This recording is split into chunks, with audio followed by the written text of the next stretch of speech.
Selamat datang kembali. Hari ini kita mau masuk ke sebuah gagasan yang, wah, rasanya kayak langsung dari fiksi ilmiah ya. Mungkinkah kita manusia beneran gitu merombak planet lain biar mirip bumi? Mhm. Sumber kita kali ini bab 19 dari buku Carl Sagan yang luar biasa, Pale Blue Dot.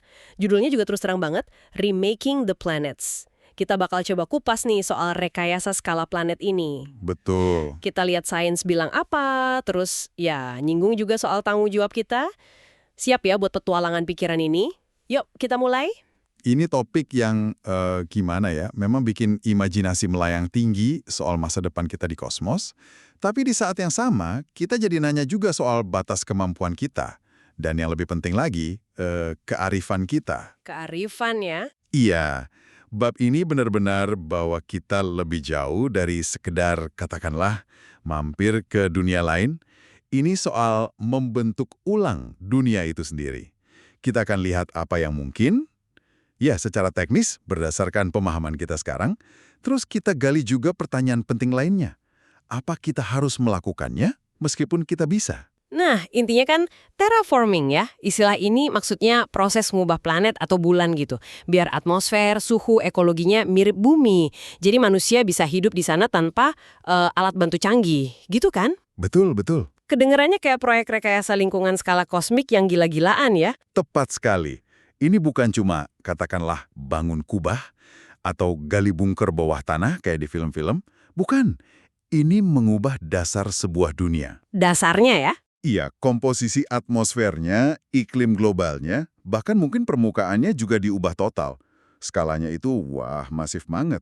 Intervensi level planet yang butuh pemahaman dan kemampuan yang jauh di atas apa yang kita punya sekarang. Ini proyek rekayasa terbesar yang bisa dibayangin deh. Menarik nih cara Sagan mulai bab ini. Dia nggak langsung ngomongin planet gede kayak Mars atau Venus. Tapi malah mulai dari yang kesannya lebih gampang dikit. Ngubah asteroid atau dunia kecil. Mm-mm. Dia kutip penulis fiksi ilmiah Jack Williamson soal kapal dari asteroid berongga. Ini beneran lebih realistis gitu, sebagai langkah awal. Secara teori mungkin ya, asteroid kan jauh lebih kecil dari planet, gravitasinya lemah. Jadi energi buat ngutak-atiknya juga signifikan lebih sedikit.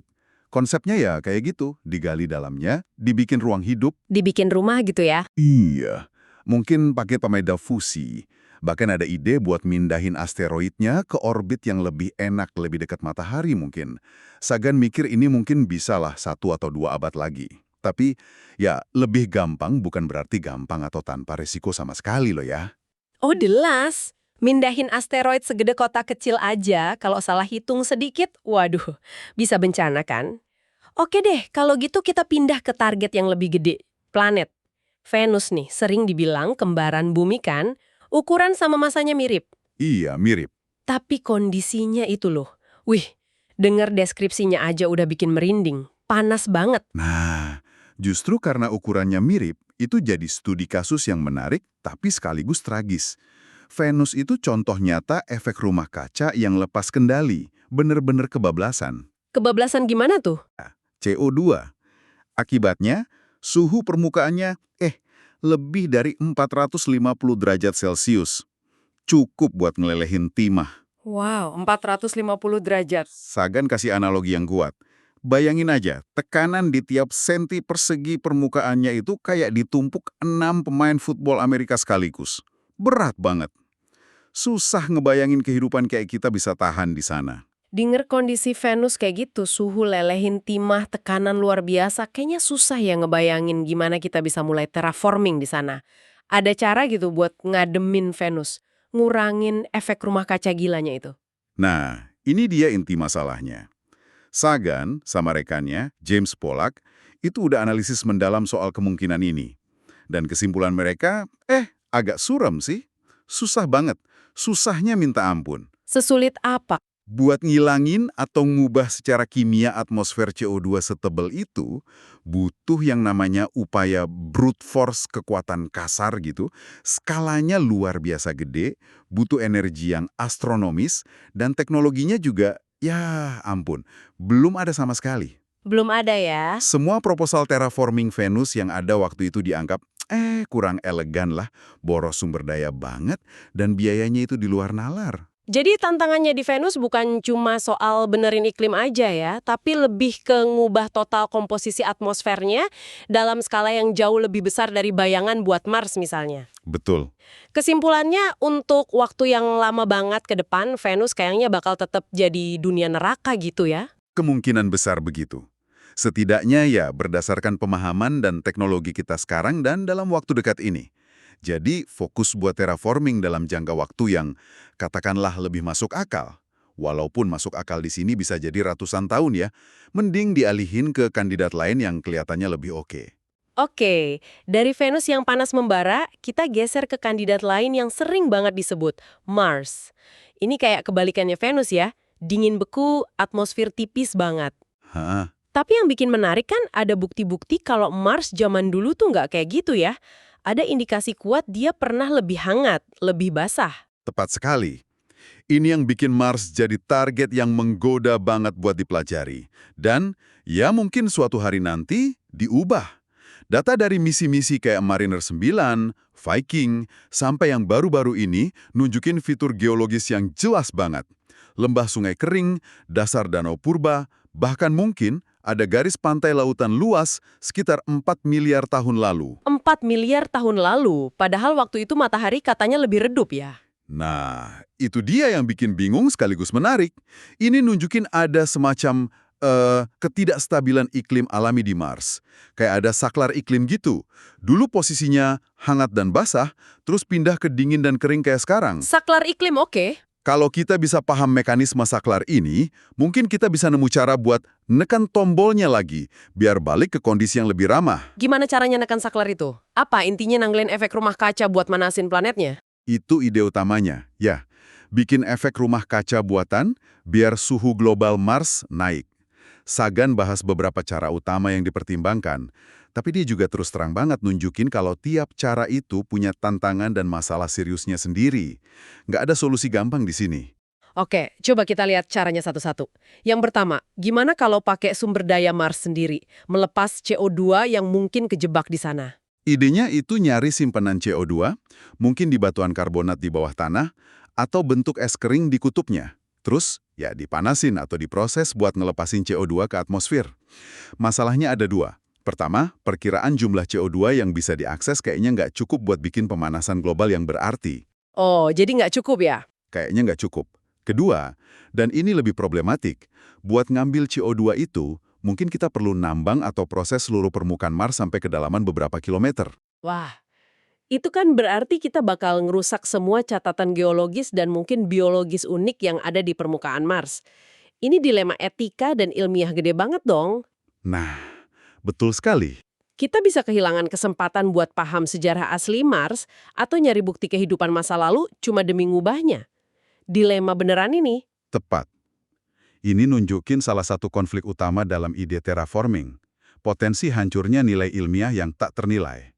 Kita harus nanya, apa kita rela bayar harga segitu? Lalu gimana pendekatan lain? Bawa gas rumah kaca buatan dari bumi atau bikin di Mars? Misalnya CFC yang dulu sering dipakai di bumi itu. CFC atau klorofluorokarbon itu memang dikenal gas rumah kaca yang poten banget ya. Ribuan kali lebih kuat dari CO2 buat nangkap panas. Teorinya, bisa kita produksi di bumi terus kirim ke Mars, atau mungkin bikin langsung di Mars kalau ada bahan bakunya, kayak fluorine. Tapi skalanya itu loh bikin kaget. Segede apa? Kasih hitungan kasar nih. Kita perlu ngeluncurin muatan setara roket Saturnus V atau energi roket terbesar yang pernah dibikin tiap hari selama sekitar 100 tahun, cuma buat ngirim cukup CFC dari bumi.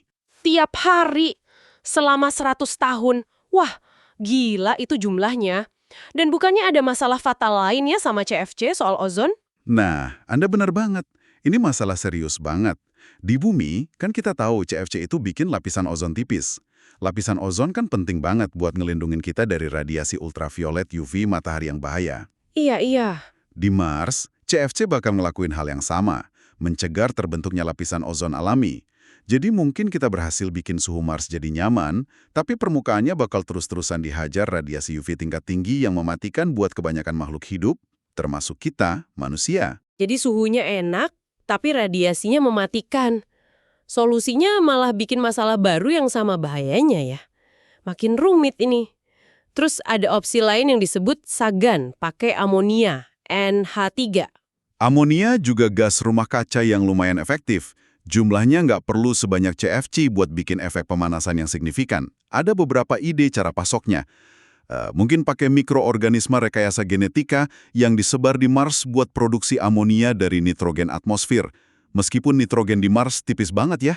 Atau Atau bangun pabrik otomatis di Mars, atau bahkan impor nitrogen dari bumi atau dari bulannya Saturnus, Titan, yang atmosfernya kaya nitrogen. ini kedengarannya agak lebih masuk akal ya daripada CFC. Mungkin dari segi jumlahnya, tapi ada masalah gede lain. Amonia itu, gampang rusak kalau kena radiasi UV matahari.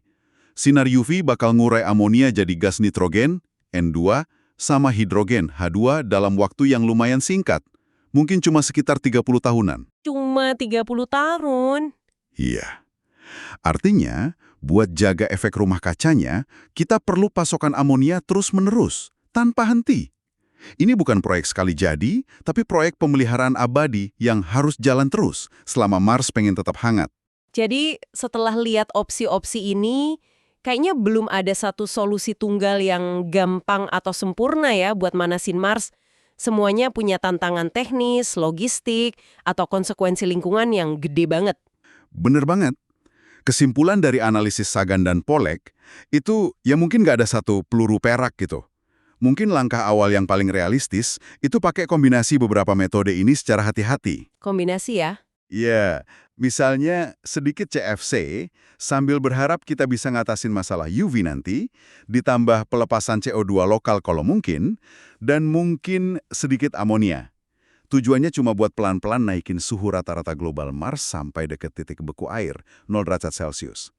Ini bisa dibilang fase 1 lah dari terraforming Mars. Fase 1. Cuma biar agak anget dikit. Terus fase 2-nya apa? Nah, setelah suhu cukup hangat biar air bisa cair di permukaan, setibanya kadang-kadang fase 2 bisa mulai. Ini langkahnya lebih kompleks. Nambahin lebih banyak uap air ke atmosfer, uap air sendiri kan gas rumah kaca kuat ya, terus mulai produksi oksigen dalam jumlah besar. Pakai apa tuh produksi oksigennya? Mungkin pakai tanaman atau mikroorganisme rekayasa genetika yang khusus dirancang buat kondisi awal Mars. Setelah ada cukup oksigen dan air cair, baru deh kita bisa mulai masukin bentuk kehidupan yang lebih kompleks pelan-pelan. Mikroba tanah, lumut, tanaman lebih tinggi, akhirnya mungkin hewan, sebelum manusia nanti bisa jalan-jalan di permukaan tanpa alat bantu. Ini jelas bukan proyek singkat ya. Kita ngomongin skala waktu ratusan, mungkin ribuan tahun, dan tingkat kerumitan yang luar biasa. Kita mesti benar-benar tahu apa yang kita lakuin di tiap langkahnya. Sangat kompleks. Dan melibatkan manipulasi sistem planet yang belum sepenuhnya kita pahami. Dan ini bawa kita ke bagian yang penting banget dari diskusi Sagan. Prasyarat dan dilema etis yang nyertain ambisi segede ini. Sebelum ke sana, Sagan sempat nyenggol dunia yang lebih jauh juga kan, kayak Titan, bulannya Saturnus. Di sana kan dingin banget, jauh lebih ekstrim dari Mars. Ada gagasan juga buat tempat kayak gitu? Iya, meskipun lebih spekulatif ya. Buat dunia es kayak Titan atau bulan-bulan lain di tata surya luar, tantangan utamanya ya suhu rendah banget itu. Sagan berspekulasi mungkin kombinasi gas rumah kaca khusus yang nggak beku di suhu serendah itu, ditambah pemanasan langsung pakai sumber energi gede kayak reaktor fusi, bisa jadi langkah awal. Tapi ini jauh banget di masa depan. Jauh banget ya. Ini nunjukin kalau pemikiran rekayasa planet nggak cuma terbatas di tetangga dekat kita. Meskipun tantangannya jadi makin eksponensial, makin jauh kita pergi. Oke. Ini semua kedengeran luar biasa ambisius, kayak mimpi kosmik gitu. Tapi kayak yang ada singgung tadi, Sagan dan Pollack di bab ini nekenin banyaknya tapi. Banyak peringatan keras. Apa aja poin utamanya? Nah, ini inti kebijaksanaan dari bab ini, menurut saya. Pertama, dan ini krusial banget, kita harus paham betul dunia target itu sebelum kita berani coba ngubahnya. Paham dulu ya. Iya, ini jadi paradoks menarik. Pendukung terraforming yang paling bertanggung jawab itu mestinya jadi pendukung paling gigih buat eksplorasi ilmiah, jangka panjang, dan detil dunia-dunia itu sebelum kita ngapa-ngapain. Kita perlu tahu apa yang ada di sana, gimana sistemnya jalan, sebelum kita berani ngutak-atik. Termasuk risiko ngerusak bukti ilmiah berharga, kayak kemungkinan kehidupan asli atau sejarah unik planet itu yang kita bahas soal Mars tadi. Tepat sekali.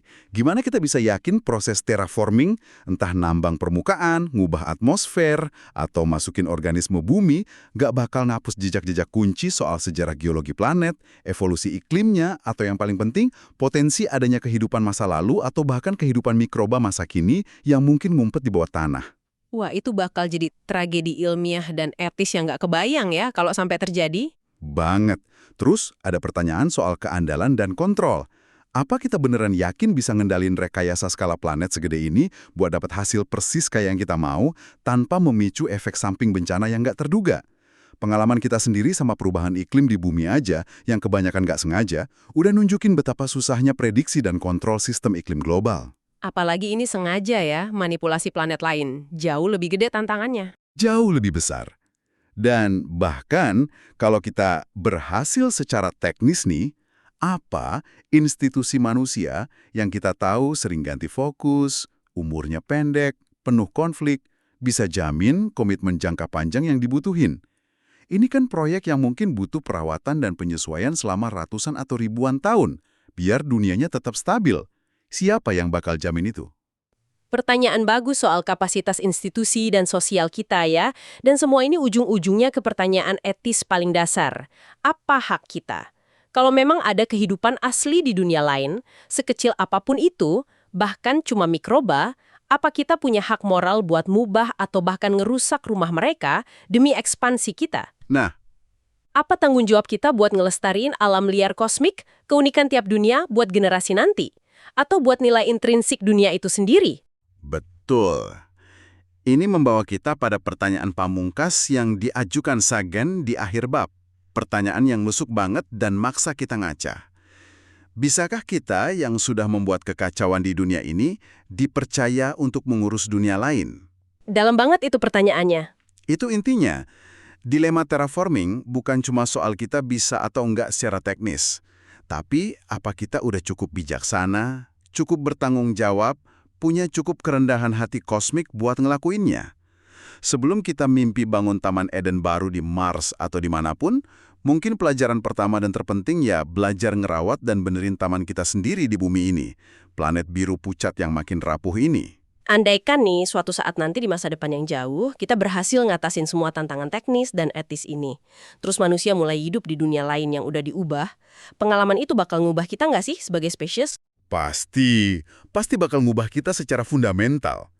Bayangin aja generasi manusia yang lahir dan gede di Mars yang udah hijau, atau di Titan yang hangat, atau di dalam asteroid yang muter.